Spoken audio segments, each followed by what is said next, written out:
이제 6월절 때가 가까이 와서 6월절이라는 것은 이제 출애굽을 기념해서 지키는 그런 절기였지요. 근데 요시야 왕 이후에는 예루살렘에서만 이제 이 6월절을 이제 지켜왔기 때문에 그 전통에 따라서 예수님도 이제 6월절이 되었기 때문에 이 6월절 절기를 지키기 위해서 제자들에게 6월절 그 행사를 이제 할 6월절을 지키는 그 장소를 이제 물색하도록 이제 부탁을 이제 하게 된 것이죠. 그 당시 이제 이 6월절 절기를 지키기 위해서 많은 순례자들이 예루살렘을 방문하고 있는 그런 상황이었기 때문에 예루살렘에 있었던 그런 예루살렘의 주택을 가지고 있는 사람들은 그 주택의 공간을 순례자들에게 제공을 이제 해야 했던 것이죠. 6월절 행사는 순양 아니면 순염소 1년 된 그 새끼 염소를 잡아서 하나님 앞에 제물로 드리면서 또 그 음식을 먹으면서 또 채소와 무교병을 함께 먹으면서 지키는 그러한 이제 절기였던 것이죠. 예수님께서 이제 이 6월절을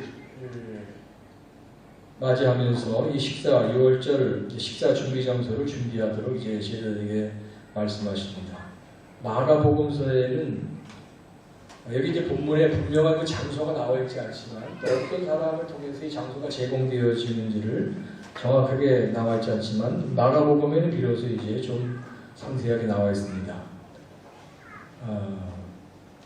그 마가복음 14장 12절 이하에 보면은 6월절 양 잡는 날에 예수님의 제자들은 6월절을 지키기 위해서 예수님 앞에 나와서 장소에 대한 질문을 하게 되죠. 그때 예수님께서 제자 둘을 이제 보내시면서 성내로 들어가서 물 한 동이를 가지고 가는 사람을 만날 것인데 그걸 따라가가지고 그 집 주인에게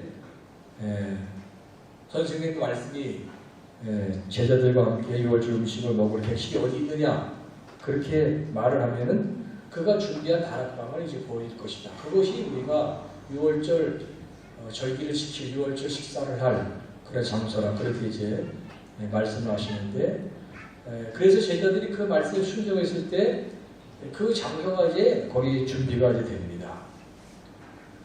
예수님이 제자들과 6월절 식사를 할 장소를 제공할 사람이 누구였는지는 성경에 나오지 않습니다. 그러나 그 6월절 그 절기를 지키기 위해서 지키도록 예수님과 제자들에게 장소를 제공한 그 사람의 헌신을 통해서 결국 이제 이 성만찬의 기원이 거기 이제 이루어지게 되는 게 쓰임받는 그런 사람이 되는 것이죠.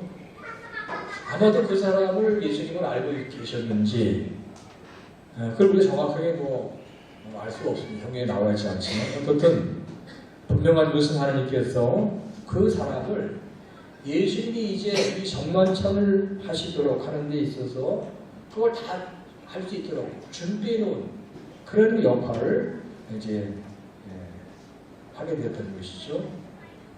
그래서 하나님의 뜻에 따라서 그 사람이 자기의 집에 장소를 제공하게 되었을 때 결국 이런 놀라운 일을 성취하는 그런 결과를 가져오게 된 것입니다. 우리는 이 말씀을 보면서 그 당시 6월절 식사 장소를 제공하는 그런 어떤 예루살렘의 어떤 한 사람의 모습을 우리가 상기하면서 오늘도 하나님께서는 나를 통해서 이루고자 하시는 일이 있을 것이지 않겠는가 또 그 일이 무엇인가 한번 이거를 좀 우리 생각해 볼 수 있기를 바라는 것입니다. 이제 2020년도 새로운 한 해를 또 시작하시면서 올 한 해 하나님께서 나를 통해서 어떤 일을 하기를 원하시는지 나에게 무엇을 또 말씀하시는가 한번 이걸 좀 깊이 생각해 보도록 해야 되겠죠. 우리는 항상 내 중심의 생각을 하고 싶습니다. 내 계획을 갖고 내 열심을 통해서 모든 일을 하고자 하지만 그러나 주님이 계획하신 것이 있고 주님이 인도하심이 있는 것입니다. 우리 그 주님의 뜻을 생각하고 주님 인도하심을 따르면서 또 믿음의 삶을 올라가서 감독해 나가도록 해야 될 것입니다. 그래서 항상 우리는 주님 제가 여기 있습니다. 말씀하옵소서 제가 듣겠습니다. 우리 그런 자세를 가지고 우리 한 해도 신앙생활을 잘 이루어가도록 해야 될 줄로 믿습니다. 예수님의 이제 제자들과 함께 만찬을 이제 하시게 되는데 이 중 한 사람이 나를 팔 것이라 그렇게 예수님의 제자들을 보시면서 이제 말씀을 하시는 것이죠. 이 말씀을 하셨을 때 제자들이 굉장히 근심을 이제 하게 됩니다. 왜냐하면 예수님의 판단은 정확한 것이고 예수님이 말씀하신 것은 그대로 이루어진다는 것을 이미 알고 있었기 때문에 근심할 수밖에 없는 것이죠. 그래서 나는 아니죠. 자신들은 아니죠. 즉 나는 아니기를 바란다는 그런 조심스러운 질문을 예수님 앞에 하게 됩니다. 그때 예수님께서는 나와 함께 그릇에 손을 넣는 자가 나를 할 것이라 그렇게 이제 말씀하시죠. 이 유월절 식사를 할 때는요, 이 접시 같은 그릇에다가 음식을 담아서 이렇게 이제 먹게 되었는데 같이 이제 예수님이 그 그릇에 손을 넣게 될 때 같이 손을 넣는 그 사람이 예수를 할 것이다. 그렇게 이제 말씀을 하신 것입니다. 한번 여러분 우리가 당시 그 상황을 한번 상상해 한번 보시기 바랍니다. 얼마나 정말 긴장된 그런 식사들이겠습니까, 그죠? 예수님께서 너희 중에 한 명이 나를 팔 것인데 내가 이제 이 그릇에 손을 넣을 때 같이 손이 동시에 들어오는 그 사람이 나를 팔 것이다. 그런 말씀하셨을 때 얼마나 제자들이 긴장하며 식사를 했겠습니까, 그죠? 배는 고픈데 예수님의 손이 언제 들어가나 그걸 막 따져가면서 막 식사를 아마 했어야 됩니다. 굉장히 정말 어려운 그런 식사를 이제 하게 되었다고 볼 수가 있는 것이죠. 아마도 식사가 제대로 진행이 되지 못할 것입니다. 그런 중에 도둑이 제발 저리라고 유다가 먼저 나는 아니죠 그런 얘기를 이제 하게 되었을 때 그 말을 들은 예수님께서 내가 말하였도다 그렇게 이제 말씀하시면서 가룟 유다가 예수님을 팔 것을 예언을 이제 하시게 됩니다. 근데 예수님께서 이 말씀을 하시기 전에 우리 24절 말씀에 보면은요, 인자는 자기의 기록된 대로 가거니와 인자를 파는 그 사람에게는 화가 있으리라 그렇게 말씀하시면서 차라리 그 사람은 태어나지 아니했으면 제게 좋을 뻔하였다 그렇게 이제 말씀을 하십니다. 이 말씀을 통해서 하나님이 예정하신 일, 즉 예수 그리스도의 이 세상에 오시고 예수님께서 인류의 죄를 대속하시기 위해서 십자가에 고난 당하신다는 것은 반드시 이루어질 일임을 예수님이 이제 말씀하신 것인데, 그리고 그런 일이 이루어짐에 있어서 그 중심에 예수님이 모든 걸 다 감당하여야 된다는 사실을 예수님은 아셨던 것이고, 또 그러한 이 사실 앞에서 아무런 저항이 없이 그 모든 것을 그냥 다 수용하시는 우리 예수님의 참 모습을 우리 보면서 정말 많은 생각을 할 수가 갖게 됩니다. 우리 이 말씀을 예수님의 말씀 속에 다시 한번 하나님의 계획하시는 것이라는 것은요, 반드시 이루어지게 되는 그런 계획이라는 사실을 다시 한번 또 깨닫게 됩니다. 그리고 오늘도 모든 것은 하나님이 다 계획하시고 하나님이 다 이루시는 것이고, 그래도 이런 사실 앞에서 우리가 어떤 자세를 가지고 믿음의 삶을 감당해 나가야 되는 것인지, 우선 우리가 겸허한 자세를 가져야 됩니다. 우리 속에 이루어지는 건 다 하나님의 뜻이고 하나님의 계획하신 쪽에 하나하나가 다 진행되고 있다는 이런 놀라운 사실 앞에서 우리는 겸허한 자세를 우리가 가지면서 이제 하나님의 뜻이 이루어지면 또 우리 바라보도록 해야 되는 것이죠. 하나님의 뜻은 완전한 뜻인 것입니다. 아주 완전히 선하신 그런 뜻인 것입니다. 이 뜻이 이루어짐을 우리도 소망하면서 때로는 인내하면서 우리 계속해서 우리 하나님을 바라보며 나아가는 그러한 삶을 이루어가도록 우리 해야 되는 것이죠. 또 이렇게 말씀하시면서 당신의 앞날을 이렇게 스스로 예고하신 예수님의 의연한 모습을 우리가 또 생각해 보게 됩니다. 하나님의 뜻이라고 하면은 나는 기꺼이 이제 순종하겠다는 그러한 예수님의 이러한 모습, 얼마나 숭고한 그런 모습인지 알 수가 없는 것이죠. 그래서 정말로 이후에 예수님은 끝까지 그 하나님의 성취하시기 위해서 십자가의 고통까지 다 인내하시면서 감당하지 않았습니까? 우리를 사랑하시기 위해서 그렇게 하실 것이죠. 우리를 사랑하시고 우리를 제 가운데 구원하시기 위해서 인간의 몸을 입고 세상에 오셔서 결단하시고 그렇게 쉽게 하시고 또 세상에 오셔서 십자가를 지시기까지 모든 고난을 감당하신 예수님. 이 예수님을 통해서 오늘도 우리 가운데 하나님의 사랑은 정말 변하지 않고 우리 삶 가운데 또 임하고 있다는 사실을 다시 한번 또 깨닫게 되는 것입니다.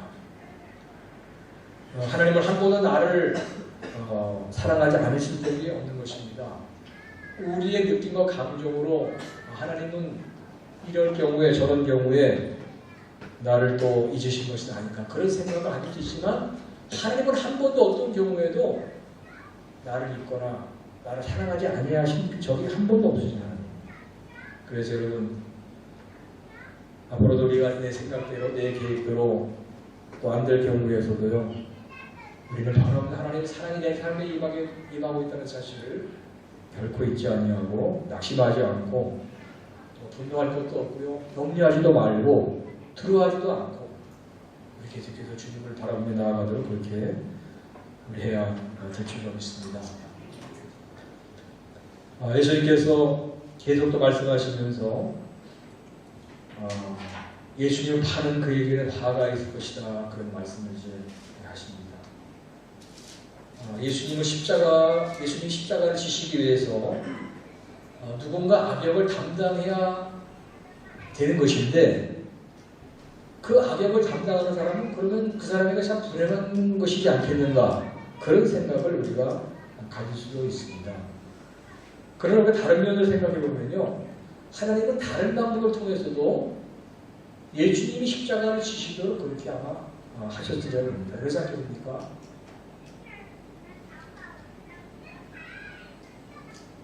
근데 이미 이 유다는 예수님 팔 그런 마음을 가지고 있었던 것이었죠. 또 한 가지는요, 이 유다가 나중에 예수님을 팔고 나서 그 은삼십을 다시 성소에 갖다 바치고 스스로 목숨을 끊게 되죠. 유다는 예수님을 은삼십에 팔고 회개할 수 있는 귀한 기회가 있었지만 회개는 하지 못했습니다. 그냥 후회만 하고 그냥 스스로 목숨을 끊고 말았던 것이죠. 이런 면에서 예수님께서 하신 말씀이 모든 말씀이라고 볼 수 있습니다. 예수님 파는 그에게 화가 있을 것이다. 하나님은 오늘 또 말씀하면서 악함을 통해서도 하나님께서는 하나님이 그 뜻을 또 이루어가시는 하나님이 되신다는 사실 또 깨닫게 됩니다. 악한 사람을 통해서 오늘도 하나님이 또 하나님의 일을 또 이루어가실 수가 있다는 것이죠. 여러분 주변에 혹시 악한 사람이 있다고 생각하십니까? 또 그런 사람들로 인해서 내가 고통을 받고 어려움을 당한다고 생각하십니까? 그럴 수 있습니다. 우리 세상에 어떤 악함 때문에 악한 사람 때문에 우리 믿음의 사람들이 고난을 당하고 어려움을 당할 수 있습니다. 그러나 우리가 그런 고난과 어려움을 당하면서도 하나님의 뜻이 그 가운데서도 지금 이루어지고 하나님의 일이 지금 진행되고 있다는 사실을 우리 정말 영적인 통찰력으로 알 수 있다고 하면 우리들은 능히 그러한 괴로움과 그런 고난도 우리 감사할 수 있어야 될 줄 압니다. 이제 우리 마지막 부분 26절 이하의 정반절 재정에 대한 말씀을 예수님께서 이제 하십니다. 이 6월절 이 절기, 이 6월절 절기를 지키는 날이 이 6월절 날 양을 잡아서 그걸 불사르고 또 그 피를 문지방에 바르고 또 함께 사람들과 습나물을 먹고 무교분을 먹는 이 6월절 지키는 이 절기의 행사들은 이제 앞으로 예수님의 그 십자가의 사건을 통해 더 이상 지킬 필요가 없다는 그런 선언을 이제 하시게 됩니다. 왜냐하면 예수님의 그 십자가의 사건이 완전한 그러한 구원을 이루는 그러한 사건이 되는 것이기 때문에 인류를 향한 그러한 완전한 구원의 사건이 되는 것이기 때문에 이제 예수님께서 십자가에서 희생 제물이 되지 못하면 더 이상 하나님 앞에 희생 제물이 어떤 희생 제물이 도무도 필요 없다는 그런 말씀을 이제 하신 것이죠. 오늘도 우리가 성찬식을 행했습니다. 우리 1월 성찬식을 우리 오전에 행했는데요. 우리가 성찬식을 행할 때마다 이 떡이라는 건 주님의 몸을 상징하는 것이고 또 포도주는 우리 주님의 보혈을 상징하는 것입니다. 성찬식을 행할 때만 느끼게 되는 우리의 마음은요, 참 예수님의 그 고귀한 희생을 우리가 생각할 수밖에 없는 것입니다. 예수님의 그 고귀한 희생, 하나님이심에도 불구하고 우리를 위해서 인간의 몸을 입고 오시고 인간이 당하는 모든 고난과 모든 감정을 다 감당하시고 결국 십자가의 그 고통까지 감당하실 정도로 우리를 사랑하신 그 예수님의 고귀한 희생을 우리가 생각하면 정말 우리는요 매일같이 하나님을 찬양하고 매일같이 하나님 앞에 감사의 기도를 드려도 부족함이 없다고 봅니다. 그렇겠습니까? 어떤 분들은 왜 이렇게 한국교회에는 예배가 많으냐, 그냥 주일날 아침부터 오후까지 예배 드리고 매일 새벽 기도 드리고 금요 기도하고 3일 예배 드리고 구역 예배 드리고 왜 이렇게 예배가 많습니까? 그런 분들이 있을지 모르겠지만 여러분 정말 우리 주님의 십자가의 고귀한 희생을 생각하면요 우리가 매일매일 매시간 예배를 드려도 정말 부족하다고 볼 수 있습니다. 그렇지 않겠습니까? 그래서 우리가 주일날 이렇게 예배를 드리지만 우리가 예배를 드릴 때마다 다시 한번 우리 마음을 새롭게 해서 정말 진정한 마음을 가지고 우리 하나님 앞에 예배하고 하나님을 경배하면서 십자가의 은혜를 찬양하면서 우리 거룩한 예배를 드리도록 해야 될 줄로 믿습니다. 그리고 또 한 가지는요, 내가 뭔데라는 그런 생각, 내가 무엇인데 예수님이 그러한 십자가를 가려 지셨는가? 내가 무엇인데 예수님이 나를 위해서 그렇게 몸을 지키시고 십자가에서 피를 다 흘리셨는가? 내가 무엇인데 그만큼 나를 소중하게 여기셔서 생명을 주시기 위해서 이렇게 희생하신 예수님을 우리 생각하면서요 참으로 다시 하나님의 은혜에 감사드리면서 이제 이 나라는 존재는 예수님의 생명과 맞바꾼 그런 정말 고귀한 소중한 존재라는 사실을 우리도 잊지 않도록 해야 되는 것입니다. 여러분 제장사관들은요 자신을 사랑한다고 하여 사실 사랑하는 게 아닙니다. 정말 우리 이들의 사람들이 이 십자가의 사랑을 아는 사람만이 정말 자신을 사랑할 수 있는 그런 사람이 됩니다. 내가 얼마나 소중한 존재인지 예수님의 생명과 맞바꿔주신 거라는 거죠. 이거 무슨 물질로도 환산할 수가 없잖아요. 그죠? 그래서 어떤 분은 우리는 예수님 짤이라는 그런 예수님 짤이의 인생이라는 것이죠. 얼마나 소중한 존재인지 모릅니다. 나는 나를 소중하게 여겨야 됩니다. 우리 함부로 제 가운데 나를 방치하지 말고, 그죠? 세상의 탐욕에 나를 함부로 방치하지 말고, 정말 우리는 말씀으로 나를 보호하고, 나를 지켜가면서 나를 소중히 여기는 그런 삶을 살아가도록 해야 되는 것입니다. 나를 소중히 여기면 또 우리는 이웃을 소중히 또 여기게 되는 것이죠. 모든 사람들을 위해서도 예수님이 그런 고귀한 희생을 하셨다는 사실을 생각하면서 모든 사람도 다 나와 같은 소중한 존재라는 사실을 기억하면서 우리 서로 정말 존중히 여기는 그런 교우들의 관계 속에서 신앙생활을 이루어가야 될 줄로 믿습니다. 여러분 우리가 세상에서 우리가 대접받고 존귀함을 받는다는 것이 그렇게 쉽지가 않습니다. 세상에서는 돈이 있고 명예가 있고 좀 유명해야 대접을 받잖아요, 그죠?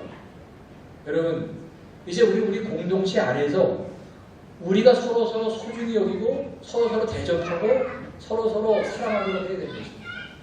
그리고 그것으로 우리가 만족할 수 있다고 하면요, 우리 다른 데 가서 무슨 사랑을 구할 것도 없고 그러잖아요. 다른 데 가서 인정받으려고 할 필요도 없는 것입니다. 이제 우리 공동체에 주님의 고귀한 사랑을 받은 우리 모두가 서로를 사랑하고 서로를 격려하면서 앞으로도 우리 주님 나라 위에서 함께 협력하며 나아가는 그런 공동체를 계속 세워가야 될 줄로 믿습니다.